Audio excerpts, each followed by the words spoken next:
Bonjour à tous la team, bienvenue sur ma chaîne. Pour ceux qui ne me connaissent pas, c'est Didi Dulce. Ici on parle voyage, expérience, conseil. Donc je vais vous parler de la quarantaine à l'hôtel au Canada. Et voilà, j'espère démystifier ce sujet, tant bien pour les personnes qui veulent voyager que pour les plus curieux. Donc restez sur ma chaîne. Le sujet assez tumultueux en ce moment, c'est de savoir est-ce qu'on paye vraiment 2000 $ pour la quarantaine à l'hôtel. Donc, de mon expérience et aussi des recherches que j'ai pu faire, donc moi je suis allée sur le site donné par le gouvernement où il y a toute la liste des hôtels par rapport aux différents grands aéroports encore ouverts au Canada. Et pour le Québec, c'est l'aéroport de Trudeau. Donc, il y a une liste d'hôtels tout autour de cet aéroport. Et ce que j'ai fait, j'ai vraiment fait une étude de marché pour voir quel était l'hôtel le moins cher. Donc le prix de la quarantaine est corrélé au prix de l'hôtel. Donc par exemple, là j'ai trouvé que les deux hôtels les moins chers étaient le Day Inn by Wyndham. Peut-être que j'avais pris, c'était du 18 au 21 avril. C'était 893 $. Et sinon, le Baymont by Wyndham, et celui-là coûtait 890 $. Donc vous voyez bien qu'on est bien loin des 2000 $. C'est quand même une somme, mais quand on pensait payer 2000 $, ça fait comme du baume au cœur de se dire que c'est pas aussi cher.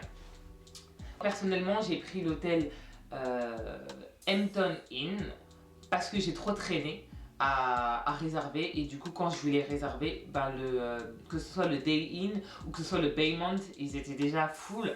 Donc voilà, dès que vous avez l'hôtel, dès que vous êtes sûr des dates, bouquez-le parce que ça va très très vite, et c'est normal aussi que les gens vont sauter sur les hôtels les moins chers. Je tenais aussi à dire que le plus cher que j'ai trouvé n'était pas à 2000 $, mais était à 1600 $, et c'était avec l'Embassy by Hilton. Mais voilà, vous avez au moins la réponse par rapport au prix.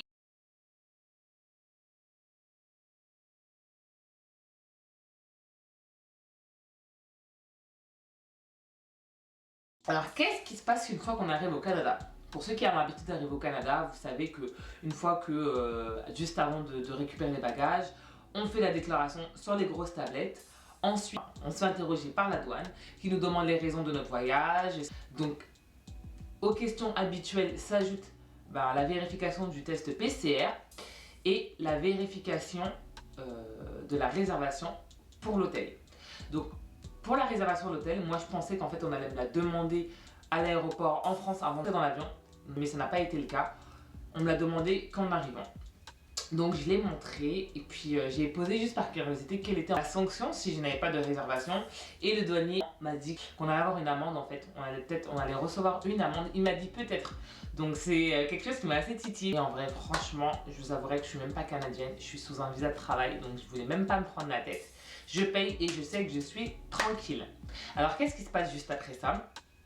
Vous allez récupérer vos bagages, vous allez donner votre attestation comme d'habitude, hein, votre formulaire au douanier juste à la dernière porte. Et ensuite, à l'endroit où normalement il y a vos proches qui vous attendent, là ça a été vidé et c'était remplacé par les tests PCR by Baron. Donc ce qui se passe en fait, c'est que dès que vous sortez de vos bagages, on va vous demander est-ce que vous avez fait une réservation. Pour ma part, je ne savais pas qu'il fallait faire une réservation. Je pensais que tout se faisait, qu'on faisait les tests sur le tas. Donc on m'a donné le site, je vais vous le mettre dans la barre de description. Et en fait, vous pouvez réserver votre test en amont. Donc quand vous savez que vous êtes dans la... Vous pouvez le faire directement, c'est super rapide. Vous enregistrez et réserver un spot pour votre arrivée, pour ne pas attendre. Bon, moi quand je suis arrivée, j'ai pas du tout attendu. Je suis arrivée, j'ai commencé à faire le test, j'ai fini de faire le test à 16h08. À 16h20, j'ai fait le test. 16h50, j'étais déjà à l'hôtel. Pour vous montrer à quel point c'est rapide. Mais je vous conseille toujours de le faire à l'avance si ça peut vous éviter du stress. Moi, je suis arrivée, j'ai atterri à 16h, donc peut-être qu'il reste encore de la place après. Alors, entre temps, ce qui se passe, c'est qu'on vous remet une boîte avec le test PCR. Et vous le prenez, toutes les informations sont dans la boîte, et ensuite, direction de l'hôtel. Donc, la personne qui m'a donné le test m'a dit de me rendre à... On va dire c'était la porte 23. Et à la porte 23, moi je m'attendais à avoir une navette. Et ce ne fut pas le cas. Il y avait une lignée de taxis. Donc moi je me suis dit taxi égale gling gling gling gling money. Je me suis dit ah non, je sais très bien que dans l'argent que vous payez dans l'hôtel, il y a tous les repas, il y a de la sécurité, il y a la chambre d'hôtel bien évidemment, et il y a surtout le transport. Donc le taximan m'a dit, vous inquiétez pas, on est avec l'hôtel, on a agréé et tout. Donc il me ramène à l'hôtel. Sur le chemin, il me demande de payer. Je lui dis, ben non, j'ai déjà payé. Il me dit, oui, je sais. Mais en fait, vous payez et ensuite, je vais vous donner un bon et l'hôtel va vous rembourser. Et donc moi, je lui ai dit, bon bah ok. Donc en tous les cas, je ne semblais pas trop avoir le choix. Finalement, je lui dis que je vais payer par carte. Il me dit que non, ça va être trop compliqué, que lui préférait du cash et que finalement il va s'arranger avec l'hôtel. Et puis il m'a accompagné jusqu'à l'hôtel, jusqu'à la réception. Il a porté mes bagages là-bas. Et puis voilà, il s'en est allé. Donc je sais pas finalement si le fait de en fait de donner du cash, enfin ce qui serait passé si j'avais donné du cash. Donc renseignez-vous bien auprès de vos hôtels.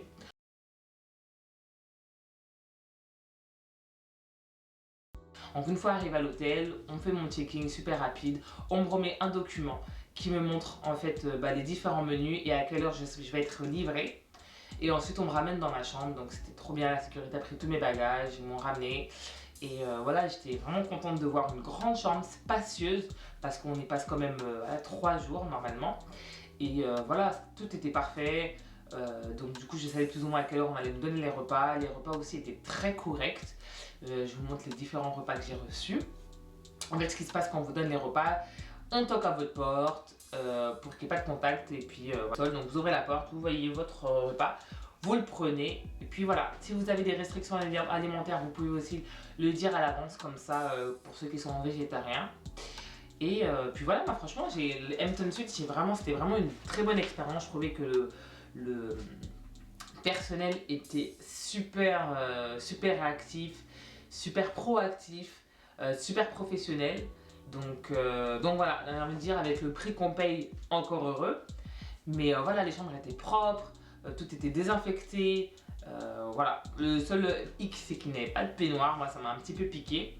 Par contre, ce que j'ai vraiment aimé, voilà, il y avait un micro-ondes, le frigo super important quand tu reviens de vacances.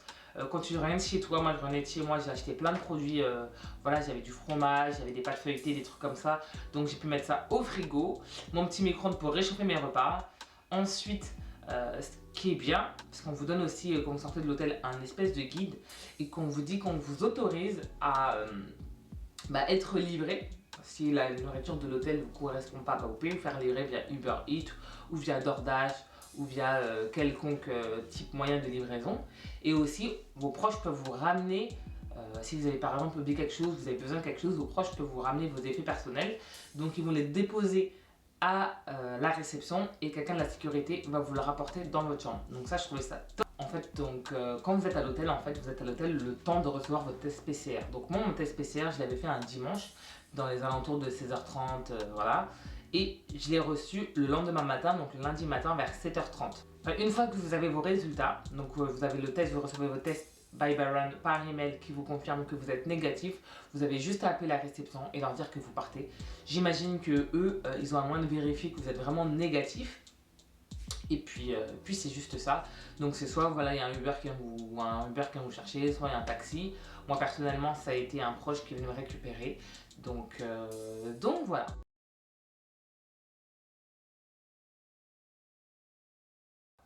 Une fois arrivé à la maison, vous devez faire votre Arrive-Can. Bon, Arrive-Can, pour ceux qui ont déjà voyagé, vous savez que vous devez le faire en amont avant d'atterrir au Canada. Donc vous remplissez toutes vos informations. Et à partir du moment où vous arrivez, tous les jours, vous devez faire votre Arrive-Can pendant 14 jours. C'est ça, donc vous ne pouvez pas sortir jusqu'au 14e jour. Et à la suite de ça, vous êtes libre. Donc voilà, c'est tout pour le moment. Si vous avez des questions, n'hésitez pas à le mettre en commentaire et ça me ferait plaisir de vous répondre. Donc voilà, si vous avez aimé cette vidéo, n'hésitez pas à liker, à la partager, à commenter. Et on se retrouve pour une prochaine vidéo. Bye!